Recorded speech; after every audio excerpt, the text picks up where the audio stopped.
1,80,000 से लेके 3 लाख तक की है। तो वो लोग अगर 1,500 रुपये दे के बीमा कराते हैं तो उनको भी 5 लाख का जो बीमा का लाभ मिलता है, तो वैसा ऐसा लाभ उनको मिलेगा। और मैं समझता हूँ ये सारे काम ऐसे हैं इसमें जो निर्धारित किए माननीय मुख्यमंत्री जी ने, तो इससे जो हमारी विकास दर है मैं समझता हूँ अच्छी बढ़ेगी। बच्चियों की शिक्षा के लिए भी आईटीआईज में, सरकारी आईटीआईज में दाखिला लेने वाली बच्चियों के लिए भी एक बड़ी घोषणा करी है कि उनकी परिवार की अगर सालाना आय 3 लाख से कम है तो उनको भी वित्तीय सहायता देने का काम 2,500 रुपये तक का किया जाएगा। क्या कहेंगे सर? नहीं, बहुत बहुत अच्छा है। देखिए ये जो पैसा खर्च हो रहा है ना जी, भविष्य में इसकी रिटर्न बहुत ज़बरदस्त होगी। अगर हम बच्चों को ठीक तरीके की कोचिंग देंगे, ठीक तरीके की एजुकेशन देंगे, बिल्कुल जो मॉडर्न एजुकेशन है वो देंगे। अभी आपने देखा कि जो हमने अपना इसका सुपर 100 चलाया तो कितने बच्चे, मतलब कमाल ही, हमने तो सरकारी स्कूल के मतलब इतने बच्चे MBBS में चले गए, IIT में चले गए। और जब बच्चों ने को हमने बुलाया यहाँ तो बच्चे कहते हैं मतलब कभी सोचा भी नहीं था कि IIT में, और हम मतलब कोई तुक नहीं था, पर IIT में अगर वो बच्चे नहीं जाते ना जी तो नुकसान बच्चों का तो जितना है, लेकिन उनसे बड़ा नुकसान तो देश का है ना जी।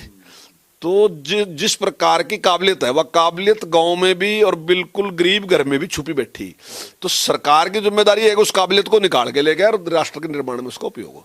विपक्ष का एक रटा रटाया जवाब होता है जब भी बजट पढ़ा जाता है कि ये तो सिर्फ जो पढ़ा गया है, इम्प्लीमेंटेशन नहीं होगी। क्या कहेंगे सर विपक्ष को? नहीं, आज तक कभी ऐसा हुआ नहीं कि जब से 8 साल से सरकार आई कभी इस प्रकार का हुआ नहीं। और आपने देखा कि जिस प्रकार से सारी डेवलपमेंट हुई और जिस प्रकार से प्रगति की राह पे है और जिस प्रकार से सुधार है बिजली के मामले में, आप देख लो आज पहले दावे करते थे कि भाई 24 घंटे देंगे, लेकिन उस प्रकार का प्रयास नहीं है।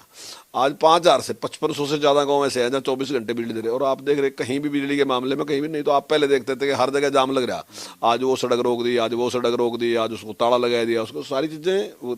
और बिजली बहुत इंपॉर्टेंट, सड़कें जो हैं नेशनल हाईवे हैं जो जितने बढ़िया बने हैं, हम मानते हैं कुछ सड़कें हैं खराब भी हैं, लेकिन वो छोटी सड़कें हैं जैसे गांव की सड़क है वो खराब हैं कुछ, और उनको भी अभी माननीय मुख्यमंत्री जी ने हर विधायक को 25-25 करोड़ रुपए के लिए सड़कें दी। मैं समझता हूँ उसमें लगभग हमारा 70-80% काम कंप्लीट हो जाएगा, निश्चित तौर से उसमें काफ़ी काम हो जाएगा हमारा कंप्लीट। लेकिन जो हाईवे बने वो इतने ज़बरदस्त हैं कि जहाँ पहले 5 घंटे लगते थे अब 3 घंटे लगते हैं, सब मानते हैं इस बात को। क्या कहेंगे सर, चेहरे पर मुस्कान आई आपके और प्रदेशवासियों के इस बजट के सुनने के बाद? क्या चेहरे पर मुस्कान आई?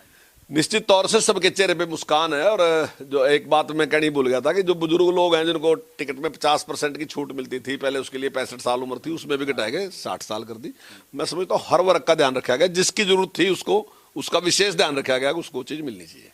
तो बिल्कुल जिस वर्ग को जरूरत थी उस पर विशेष फोकस जो है वो इस बार किया गया है। और एक क्षेत्र नहीं, एक विभाग नहीं, बल्कि तमाम विभागों में समानांतर तौर पर एलोकेशंस जो है वो की गई हैं, बढ़ाया गया है। जहां पर इंफ्रास्ट्रक्चर, युवाओं को किस तरह से प्रोग्रेसिव किया जा सकता है, जो अंत्योदय की एक बात कही जाती है उस तरह से उन परिवारों को किस तरह से उठाकर समानांतर लाया जा सकता है, इसका एक प्रारूप जो है वो बजट में देखने को मिला है। शिक्षा मंत्री कंवर पाल की ओर से साफ तौर पर यह कहा गया है।